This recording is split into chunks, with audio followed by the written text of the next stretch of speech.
রাধে রাধে। শুভ জন্মাষ্টমী সবাইকে অনেক শুভেচ্ছা। তো অনেকেই হয়তো জানেন আমার বাড়িতে গোপাল আছে, আর এইবার গোপালের দ্বিতীয়তম জন্মাষ্টমী।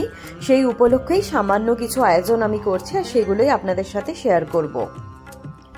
সকাল সকাল উঠে যথারীতি আমি স্নান করে নিয়েছি, আর স্নান করে আমি নতুন পাত্রে পায়েস বানাবো। কেন কি মারা প্রত্যেকবার আমাদের জন্মদিনে শুরুটা পায়েস দিয়েই করে, তার জন্যই। গোয়াতে আমার থাকা 1.5 বছর হয়ে গেছে, আর আমি যেরকমটা দেখেছি এখানে গোবিন্দভোগ চাল একদমই পাওয়া যায় না। এখানে খিচুড়ি কিংবা ক্ষীর এরা বাসমতি রাইসেই করে, আর আমরা যেহেতু পায়েস কিংবা খিচুড়ির জন্য গোবিন্দভোগ চালটাই প্রেফার করি, তাই এই চালটা আমি অনলাইনে অর্ডার করেছিলাম।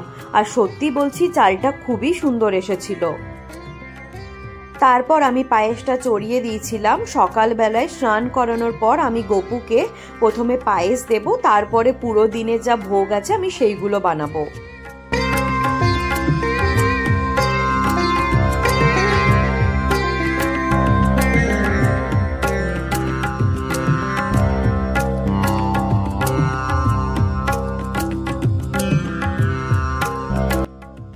যাদের বাড়িতে গোপাল আছে তারা তো জানবেন আমাদের এই জন্মাষ্টমী একদিন বা দুদিনের হয়, কিন্তু প্রস্তুতি চলতে থাকে অনেক দিন ধরেই। আসলে সত্যি বলতে আমরা কিছুই করি না, গোপালের যা যা নিজের ইচ্ছা থাকে ও পুরোটাই আমাদের দিয়ে করিয়ে নেয়, আমি এটাই মনে করি। কখনো কখনো শরীর খারাপ কিংবা মন খারাপ থাকলে যদি মনে হয় করতে পারছি না বা করব না, কিন্তু সেই কাজগুলো আমরা করে নিই। আমার মতে সেগুলো আমাদের দিয়ে করিয়ে নেওয়া হয়, আমরা করার কেউ নয়।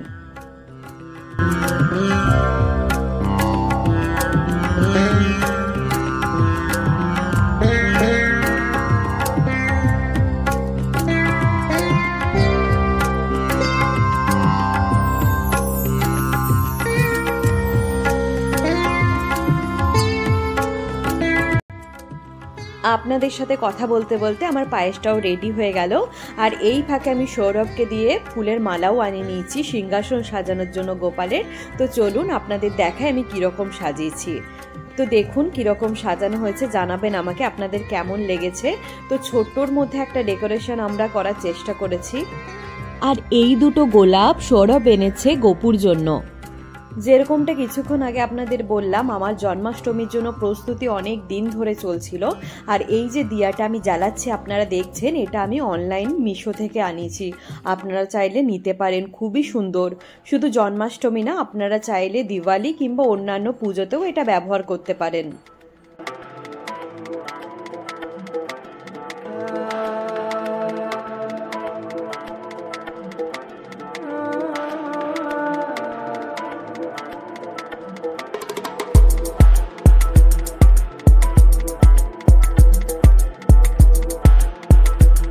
আমার গোপাল সকালের পোশাক পরে একদম রেডি হয়ে নিয়েছে, আর সকালবেলার ভোগও আমি নিবেদন করে দিয়েছি।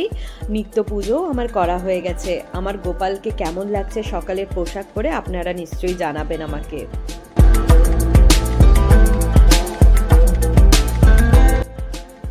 এইবার চলুন আপনাদের দেখাচ্ছি আমার দুপুরের আয়োজন। দুপুরে সামান্য কিছু আয়োজনে আমি করব। তো আমি 5 রকম ভাজা করব, খিচুড়ি করব, আর একটা সবজি করব। ফুলকপিটা আমি ভাজতে দিয়ে দিয়েছি। আমি ফুলকপি পনির দিয়ে খিচুড়িটা বানাবো। আর 5-6 রকমের ভাজা আমি বানাবো। পনির ভাজা, ফুলকপি ভাজা, আলু ভাজা, পটল ভাজা, বেগুন ভাজা আর ভেন্ডি ভাজা। ফ্রোজেন মটরশুঁটি দিলেও খিচুড়ি খুব ভালো হয়, কিন্তু লাস্ট মুহূর্তে আমার একদম ফ্রোজেন মটরশুঁটির কথাও মাথায় ছিল না, আর বাজারেও আমি মটরশুঁটি পাইনি।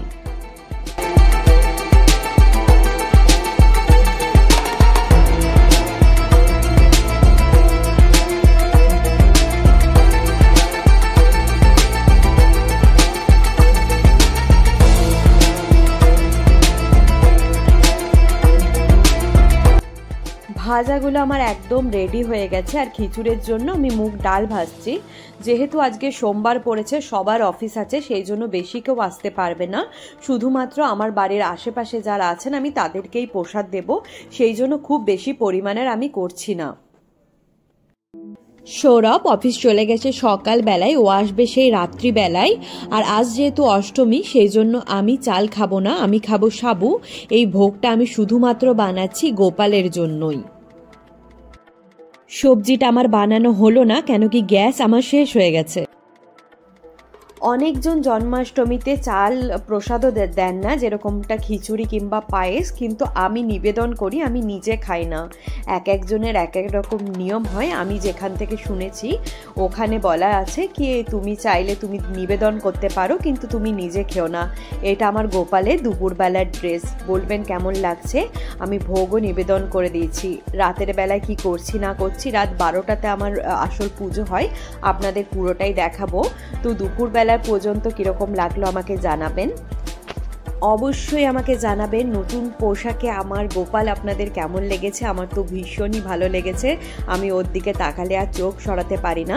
তো চলুন রাতের বেলার পুজো নিয়ে নেক্সট ব্লগের জন্য একটু ওয়েট করুন, কেন কি ব্লগটা অনেক লম্বা হয়ে যাবে, তাই আর বেশি দিতে পারছি না। রাধে রাধে।